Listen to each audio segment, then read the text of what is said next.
So good morning, class. Let's first do the revision what we have done in the previous class. In the previous class, we learned about portfolio and the meaning of security analysis. Okay. Now, what was the meaning of port?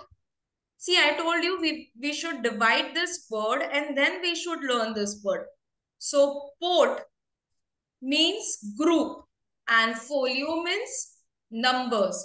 So over here, what you are doing, you are not keeping all the eggs in the same basket. That means कि आप सब securities में आप अपना पैसा एक कोई security में invest नहीं कर रहे हो. Rather than investing in one security, you are dividing your funds in many of the securities and then you are investing it up.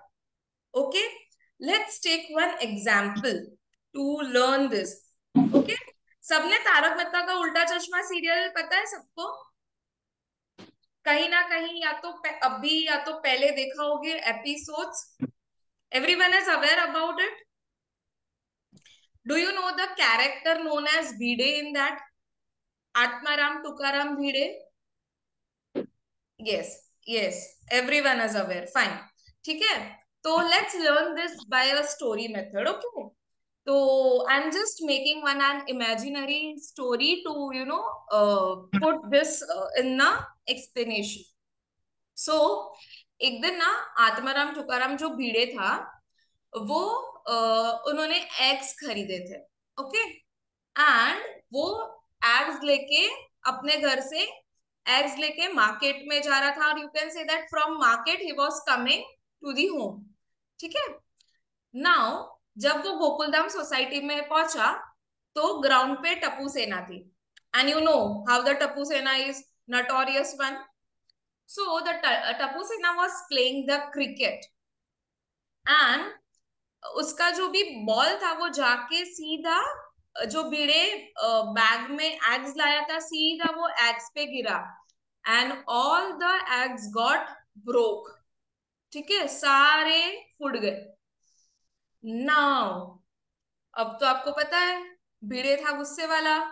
He started scolding Tappu सेना कि ये क्या कर दिया, मेरे एग्स तोड़ दिया आप लोगों ने and all this things were going on. And then later on एक इन लोग सोल्यूशन पर आए. टप्पू बोलता है क्या भिड़े अंकल आप भी ऐसे एक ही आप एग्स एक में लाओगे तो ऑब्वियस है ना बॉल लगेगा तो सब फूट ही जाएंगे. आपको हर एक जो एग्स है वो सेपरेट बैग में लाने चाहिए थे ना थोड़े थोड़े करके तो दूसरे एग्स सेव भी हो जाते. Now relate this story with your securities class. Say for example, all these eggs are your securities. आप ये समझो कि ये जो eggs है वो एक stock है, equity है, then bonds है, commodities है. आप ये सोच के चलो. ओके. अब देखो एक बार बॉल लगने पर आपने सब एक ही बैग में रखा था तो सारे एग्स डिस्ट्रॉय हो गए. मतलब अगर आपने पैसा एक ही जगह पर इन्वेस्ट करोगे एंड अगर वो स्टॉक का कुछ फ्लक्चुएशन आया सो अगर आपको लॉस भी हो रहा है then whole of your money will go. But rather अगर भीड़े एग्स थोड़े थोड़े करके अगर डिस्ट्रीब्यूट करके अलग अलग थैली बनाता तो शायद बॉल उसके ऊपर ना पड़ के एग्स कुछ एग्स बच जाते. द सेम वे अगर आप अपना पैसा थोड़ा थोड़ा करके हर एक स्टॉक्स और सिक्योरिटीज में डालोगे like you are diversifying your portfolio तो आपका जो रिस्क है वो भी क्या हो जाएगा डिवाइड हो जाएगा. Can you all are you all able to narrate this story with your stock? Please give me the answer. Are you able to this classify this up? We cannot put all the things in the one basket. Rather हमें अपना जो पैसा है वो थोड़ा थोड़ा थोड़ा करके क्या करना चाहिए डाइवर्सिफाई करना चाहिए.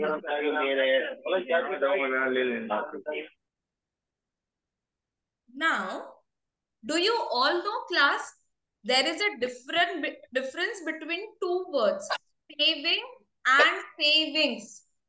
Are you all are aware कि saving and savings word का meaning different है?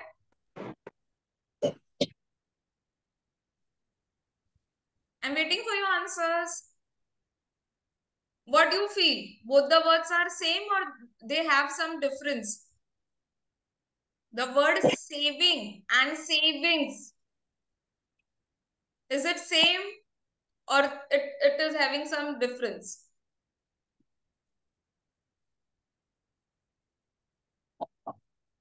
Okay, some of the students are saying that it has some difference. Some are saying that it is same.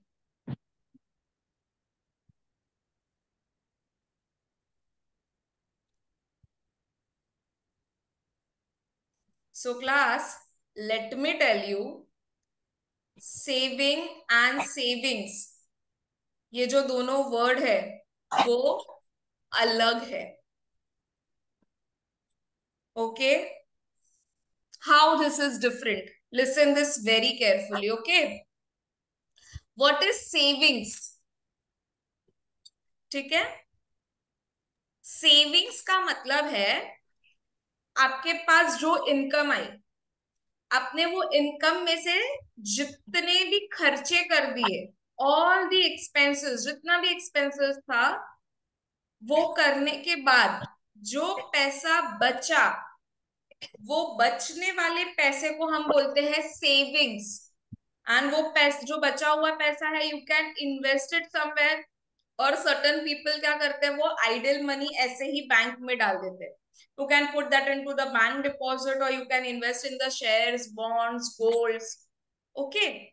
And the word saving, saving का मतलब है जब आपकी जो income आई तो आप उसमें से पहले से ही ये डिसाइड करके रखते हो कि से for example 500 rupees from that salary I will be keeping it for the investment purpose, or for I will be keeping it aside for the other stuff.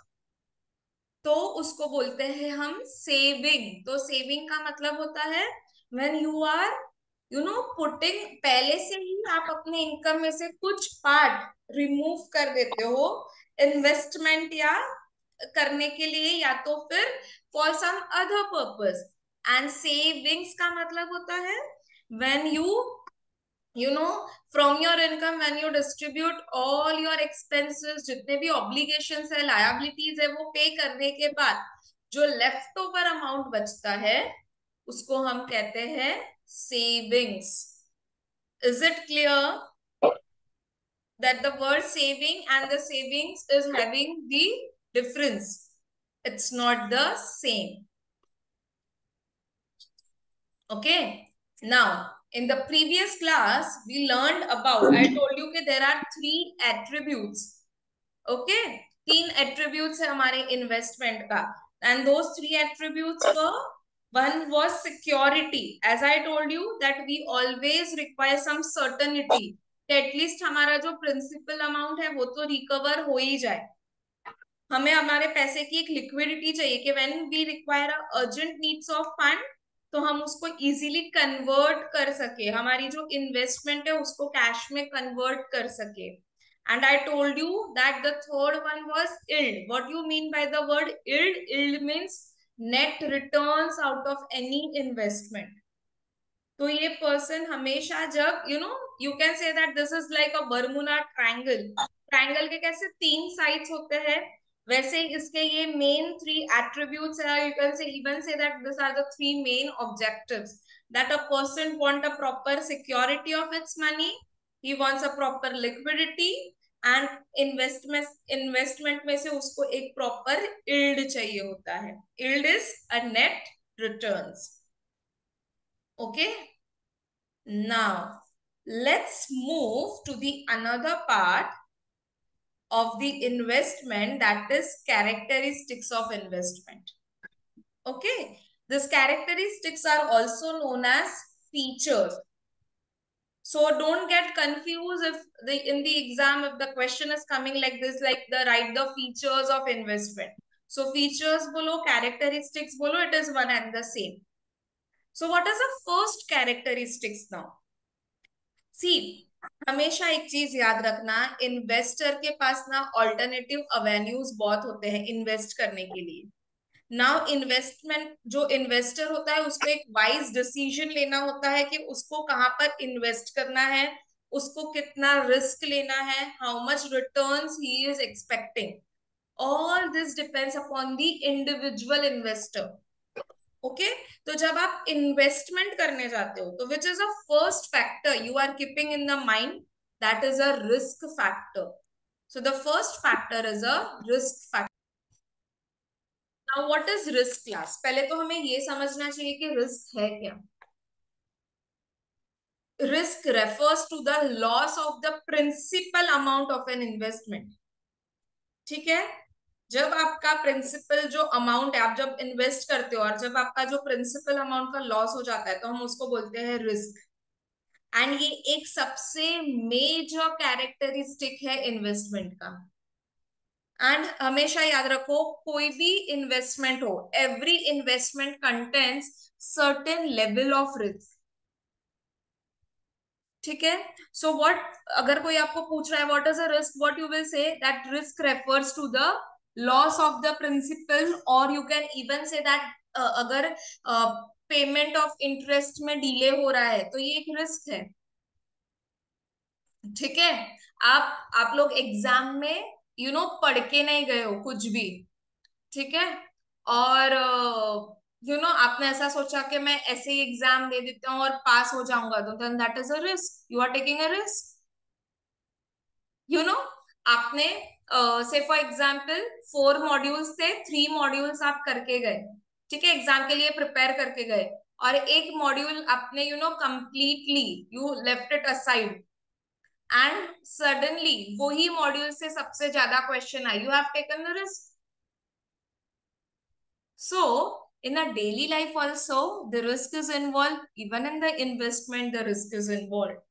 Now we need to understand the things when we are talking about the risk, that risk depend upon certain factors.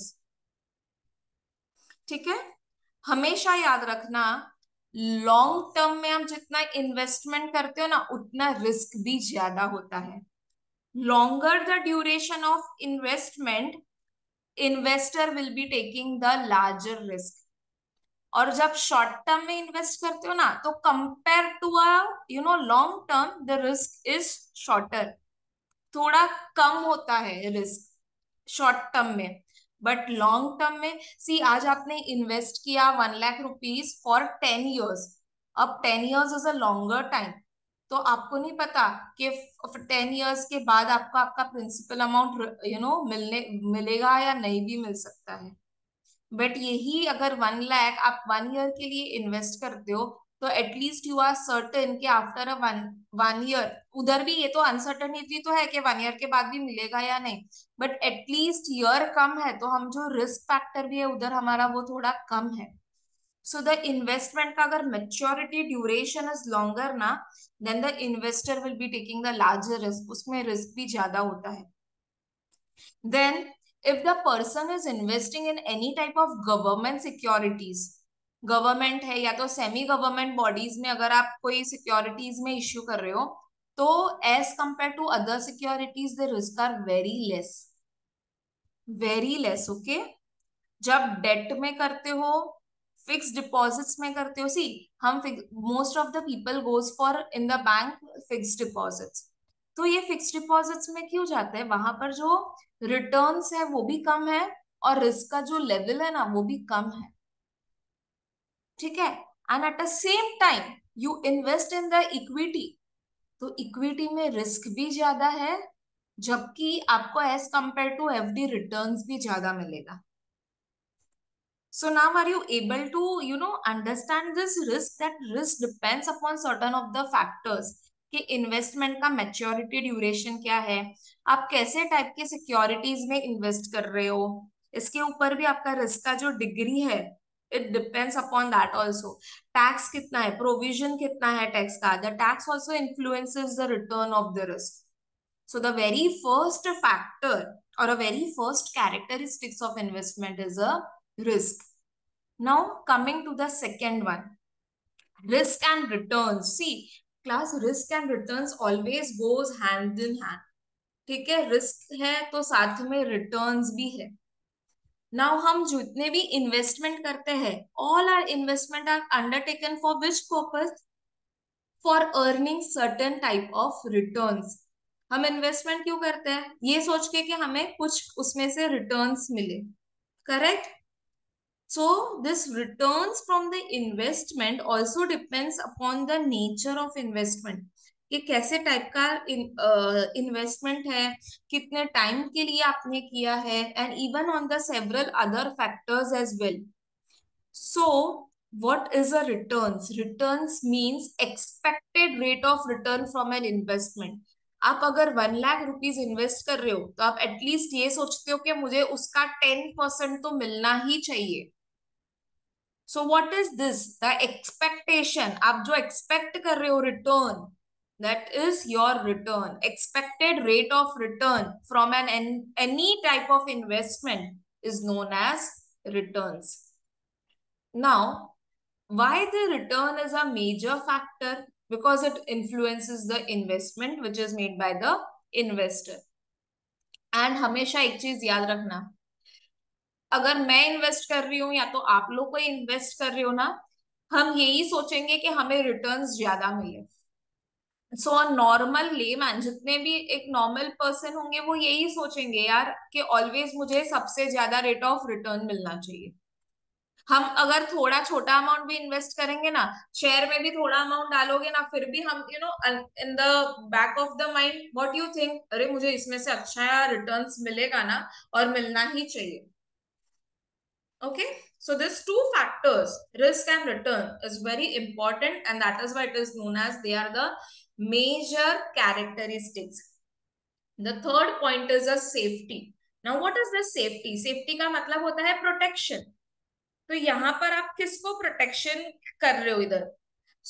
हम ये सोचते हैं कि at least जो हमारा principal amount हम जो invest करते हैं वो सिक्योर्ड रहे, वो प्रोटेक्टेड रहे. So safety refers to an protection of the investor's principal amount as well as the rate of return.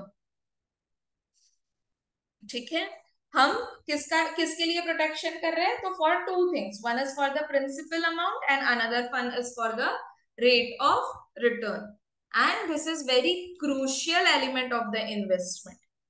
ठीक है, इन्वेस्टर हमेशा प्रेफर करता है कि उसका कैपिटल सेफ रहे, वो जितना भी इन्वेस्ट कर रहा है वो सेफ रहे.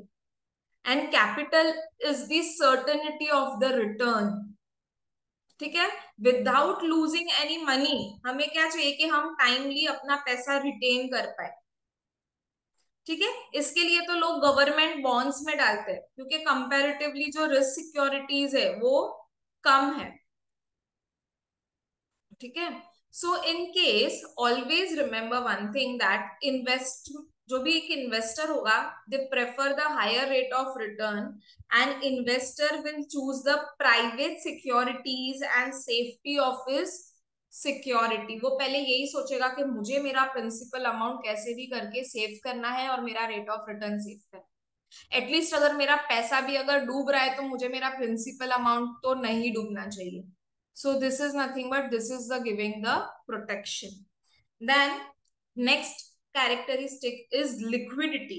What is this liquidity? Liquidity is nothing but आप कितना अपना जो इन्वेस्टमेंट हो कितना जल्दी आप कन्वर्ट कर पा रहे हो कैश में. How quickly your investment can be sold or converted into the cash. सी जब भी कोई ऐसा टाइम आया कि हमें इमीडिएट मनी या तो इमीडिएट अमाउंट हमें चाहिए, और तो अब हम अगर लिक्विड रहेगी वो इन्वेस्टमेंट, तो हम इजीली उसको सेल कर सकते हैं. So it in liquidity means that the investment is easily realisable, saleable, और you can say marketable. Remember this line. Okay, again I am repeating for you. Liquidity means that the investment is easily realizable, saleable और marketable. और जब liquidity ज्यादा होती है ना, जब आपको ये पता चल रहा है कि मेरी जो स्टॉक है मैं उसको इजीली लिक्विडिटी कर सकता हूँ, मैं कैश में कन्वर्ट कर सकता हूँ, तो during that time your returns will be lower. So you can write it down that what is the relationship between a liquidity and the return. So when the liquidity is high, your returns are low. So they have a indirect relationship. When the liquidity is high, returns may be low. When the liquidity is low, your returns will be higher. So tell me class, कैसी relationship बनी liquidity और returns के बीच में? Direct relationship और indirect relationship? I gave this answer in my previous sentence only. Direct relationship or inverse relationship? Correct.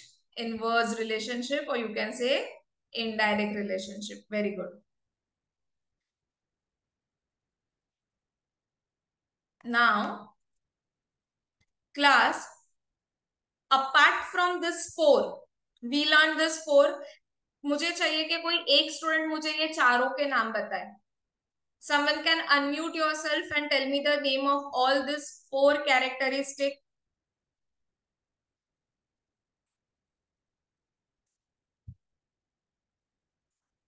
No one? Ma'am, may I try? Yes, you can try. Risk factor, Risk factor, return, return, safety, liquidity. safety and liquidity. Very good. Very good. Now class, apart from this four objective, we have two more objectives. वैसे बहुत सारे हैं, but जो important है वो और दो भी है. So please jot it down the points. The another one is, मैंने देखो आपको liquidity में एक sentence बोला, that liquidity means that investment is easily realized, releasable, saleable or marketable. Now from marketable we are coming across one more characteristic, that is marketability. ठीक है? After liquidity there is two more characteristics. So the fifth point is marketability. Now ये marketability का meaning क्या है? Class, marketability means buying and selling of a securities in the market. When you buy or when you sell the securities in the market, it refers to marketability. Marketability को हम ऐसे भी बोल सकते हैं कि इट इज अ ट्रांसफरेबिलिटी और saleability of an asset, कि हम वो असेट को कितना इजीली ट्रांसफर कर पा रहे हैं या तो सेल कर पा रहे हैं. Okay, so those who are writing it down, I'm repeating for them once again. Marketability refers to buying and selling of the securities in the market. It also refers to transferability or sale ability of an asset. Okay, देखो securities जितनी भी listed होती है ना stock market पे, they are easily marketable. ठीक है, जितनी भी लिस्टेड, आप हमेशा देखना जितनी भी लिस्टेड वाली होती है वो इजीली आप उसको सेल कर पाते हो. It is easily transferable. So all the listed securities in the stock exchange are easily marketable when it is compared with non-listed one. And दूसरा और एक चीज, पब्लिक लिमिटेड कंपनीज के जितने भी शेयर्स होते हैं ना वो इजीली ट्रांसफरेबल होते हैं as compare to the private limited companies. Do you agree कि पब्लिक लिमिटेड के शेयर्स इजीली ट्रांसफरेबल है as compare to the private limited companies? Yes.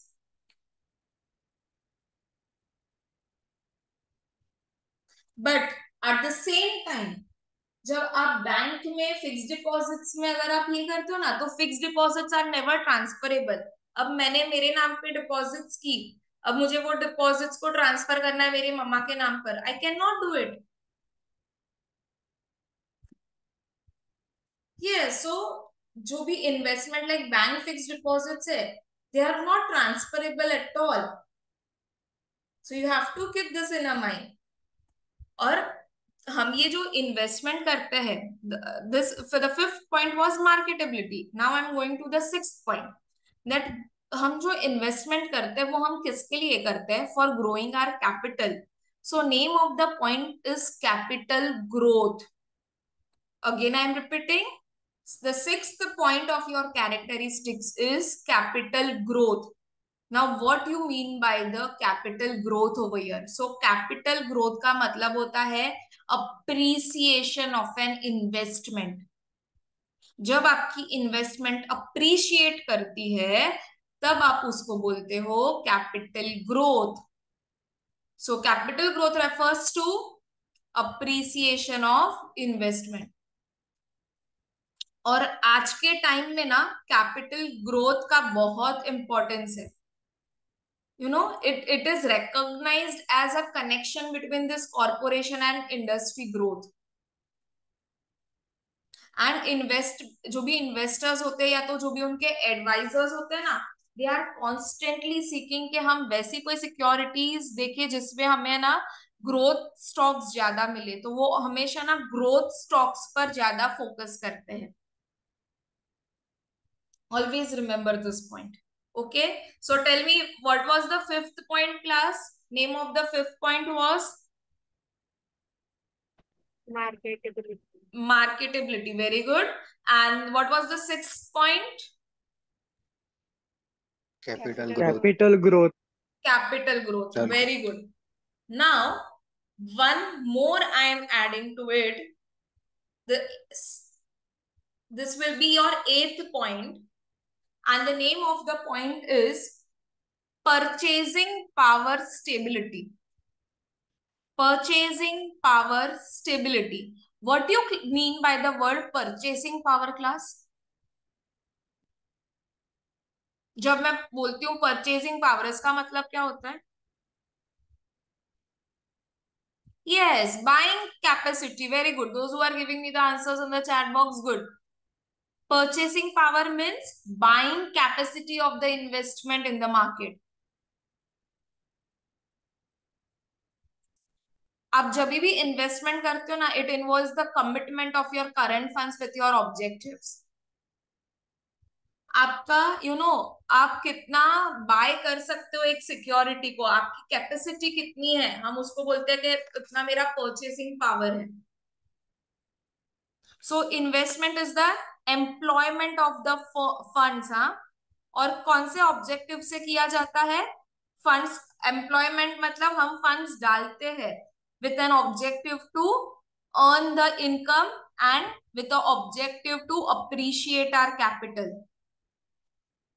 हम हमारा जो ये करंट फंड है, हम अभी का जो प्रेजेंट जब हम इन्वेस्ट करते हैं मतलब प्रेजेंट में उतना अमाउंट यूज नहीं करते. So this current funds are sacrifice. Why this current funds are sacrifice? With an aim कि हम आज अगर सेक्रीफाइस कर रहे तो हमें नियर फ्यूचर में बड़ा अमाउंट मिलेगा. ये सोच के हम हमारा जो करंट फंड है उसको सेक्रीफाइस करते हैं. बट ऑलवेज रिमेम्बर, आपको स्टॉक्स लेने से पहले या तो किसी भी थिंग में इन्वेस्टमेंट करने से पहले ये जरूरी है कि आपकी बाइंग कैपेसिटी कितनी है. You should consider your purchasing power for your future funds. अगर आप परचेसिंग पावर देख के सिक्योरिटीज में इन्वेस्ट करते हो तो आपकी जो स्टेबिलिटी है वो भी अच्छी रहेगी. आपके जो रेट ऑफ रिटर्न्स है वो भी यू विल बी एबल के पॉसिबिलिटीज है कि आपको अच्छे रिटर्न्स भी मिले. And always remember that when you do the investment ना, इट इज ऑलवेज अनसर्टेन. आपको उसमें से प्रॉफिट्स भी हो सकते हैं और आपको उसमें से लॉसेस भी हो सकते हैं.